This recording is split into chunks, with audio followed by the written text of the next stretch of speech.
খালি ইমামকে বাঁশ দেওয়ার জন্য রেডি হয়ে থাকেন আপনারা, যে ইমামকে কি করে বাঁশ দেওয়া যায়। ইমামের শত্রু আমরা দ্বীন ইসলামের কালচার শিখতে চাই না। একজন প্রশ্ন করলো, একটা মেয়ে, একজন মা আমার প্রশ্ন করছে, আমি দাঁড়িয়ে আছি, প্রশ্ন করছে, মৌলভী সাহেব বাবরি মসজিদ ভেঙে দিল, আল্লাহ দেখতে পায় না? বাবরি মসজিদ ভেঙে দিল, আল্লাহ কি দেখতে পায় না? আমি বললাম তোমার কয় বিঘা জমি? বলতেছে আমার 20 বিঘা জমি। 20 বিঘায় জমি তোমার কটলি গম হয়? কমসে কম 20 টলি হয়। কটলি হয় কি না? 20 টলি যদি গম হয়, তাহলে এক টলি তোমাকে ওসর দিতে হবে, সেটা তুমি দাও। বলে ওর থেকে আমরা বেশি দিই মৌলভী সাহেব। বেশি দাও, জানি না কে কেমন দেয়, মিথ্যা কথা বলার ওস্তাদ। এই যে ওর গম হলো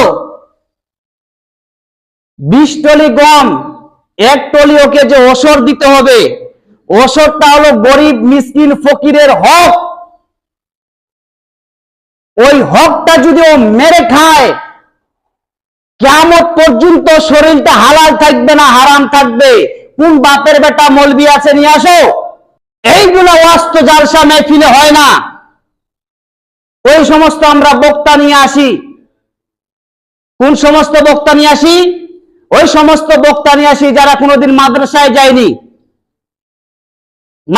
যায়নি, দুই একটা কিতাব পড়ে নওমুসলিম হয়ে এখন আলোচনা করছে, ওটাই বড় মৌলানা। ওগুলা বক্তব্য শোনা জায়েজ? আসল তথ্য বলি যদি, তাহলে তো মেজবান বেজার। ওকে বললাম যে 20 টলি গম হলে 1 টলি তোমাকে দিতে হবে। কোথায়? ওসর দিতে হবে, তাহলে তোমার খাদ্যটা হালাল হবে, না হলে তোমার খাদ্যটা হারাম হবে। কথা ভুল না ঠিক? হ্যাঁ, তাহলে তুমি হারাম খাও। তাহলে তুমি যদি সারা বছর সারা জীবন ধরে ইবাদত করো, কোন মায়ের মুফতি এরকম নেই যে দলিল দিয়ে প্রমাণ করতে পারবে হারাম খাওয়ার পরে ওর ইবাদত কবুল হবে। কোনদিন ওর ইবাদত কবুল হয়নি, হবে না, কিয়ামত পর্যন্ত ওর ইবাদত কবুল হবে না। আল্লাহ তো এই দিকেও দেখছে না, ওই দিকে দূরের কথা। তাহলে তোমারটা তো তুমি আবে ভাবো।